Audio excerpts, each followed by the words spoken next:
So I just came across one of the most creative images that I've probably ever shot. I'm in this forest area trying to immerse myself into the landscape, explore, really get into it. And yeah, it's quite hard because the conditions are very flat and there's no light, and yeah, it's the middle of December. It's not really alive, as you can see. It's very boring, very dull, and I think in these conditions the more creative you are, the more you're going to be rewarded for it. I really like the shot of you. Have a look. That's what we're shooting, these small water droplets, bubbles, whatever. So I have to be a little bit careful that I don't accidentally destroy what I want to shoot, but it seems alright. Alright, I'm not even quite sure how I came across the scene, but I was just exploring with the camera, having a look around, trying different compositions, just trying to get into a creative flow. And then I just saw these water droplets on the ground. So to me it seems like there's a spider web between some of the leaves on the ground. And some water droplets have condensated on there, probably. Imagine having like a frosty lake when there are like frozen bubbles in there. This is exactly how it looks like. Apart from there's no frost around here. Actually, for the time of the year it's quite warm. I don't even have to wear a hat. But yeah, it looks super interesting. There's quite a lot of texture on there, which I really like. So in terms of composition, this is quite simple. I've placed the camera on the tripod in a way that I'm able to have a view or like an angle where I'm really looking down onto the subject, just because I want a very flat image plane. Then I'm including a little bit of the surroundings, a couple of leaves. There's a branch over here which is covered in moss that's half in my frame. So it's really natural because there's a little bit of chaos. There's no structure or anything, just like how nature placed everything. And then I'm placing these, like, let's call it bubbles or water droplets, dead center in the middle. So I am quite happy with the composition, but I do want to switch lenses and try the telezoom lens because it has a macro function, and just gonna have a look on how this composition works if I go even closer with a different focal length. So just gonna switch lenses and try that.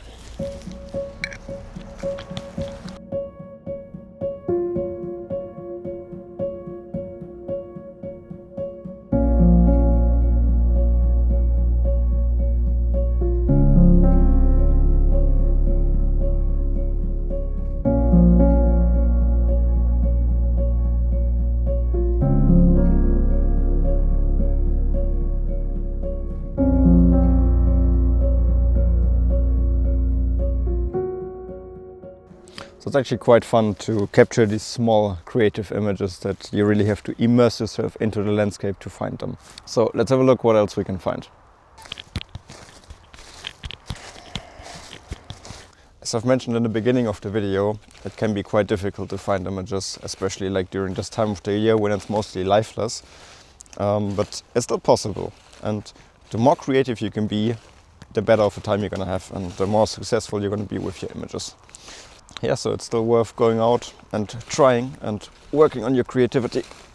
Oh, that just happened so quickly. So I just found another composition. I've barely walked further, like 5 minutes. It's such an interesting scene over here. Have a look. It looks like this tree has at some point fallen over and then fallen into another tree, which has fallen over right over there. So yeah, that was quite an interesting view, and that is what grabbed my attention. So I wanted to have a closer look and yeah, just see if something is there. And it is. So let's talk about my image. And just have a look at this. There's such an interesting texture on the stump of this tree. Look at this.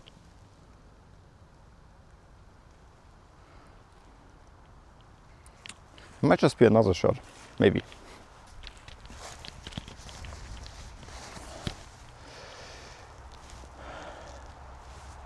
So I had a closer look and then I found these mushrooms right over here. They look super interesting. Like, to me they look dead because they're almost black, but I don't really know much about mushrooms, so yeah, can't really say for sure. However, what makes it even better is that they create kind of like a leading line. So there are two over here, and then if you go further up to the tree, along this one route, there's another one, and then it just kind of leads up into the sky. So it's quite a beautiful composition actually. So I gotta be honest, it's a very pleasing scene to look at. It's like I'm starting at the bottom with these two mushrooms. It's a very balanced scene. Then I'm leading with the root a little bit further to the top. There's another mushroom on the side. And these roots, they just keep on leading out of the frame.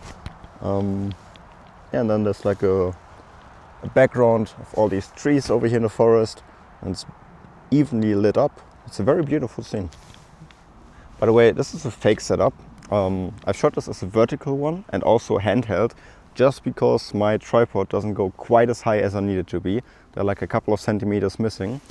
But I wanted to have like the correct angle so that everything works visually and there's a lot of balance in the image. And I just couldn't quite achieve that from this position. You know what? I do believe that they're dead, because now there's actually quite a strong smell and it's not very pleasant, so to speak.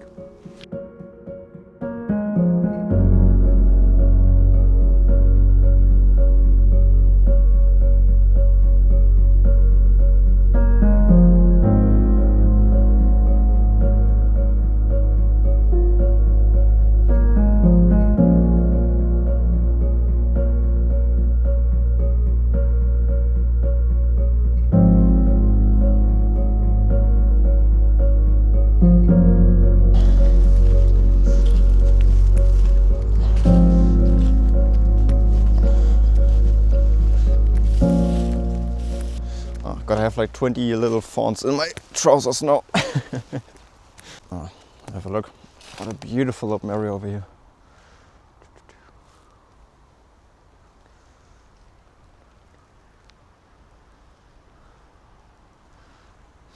There has to be a shot here.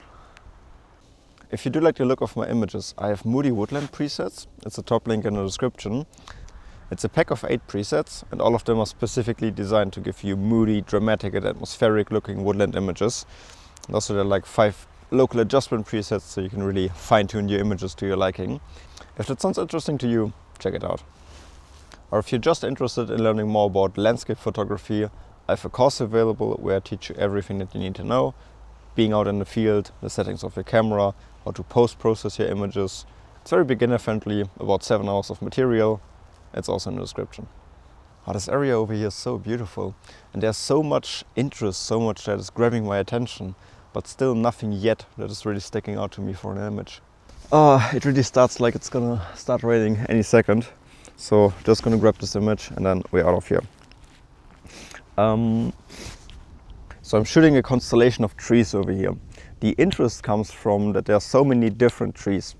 So we have pine trees, we have one tree which does a lot of leaves. It's a very brownish color, very autumn-like. And then we have a couple of birch trees which don't have any leaves at all. So it's quite an interesting constellation. You can see I'm not going as high with the tripod. That's because there's a lot of wheatgrass in my foreground, and I quite like that, so I'm including it. It's quite a pleasant tone to look at. I'm taking 2 different exposures.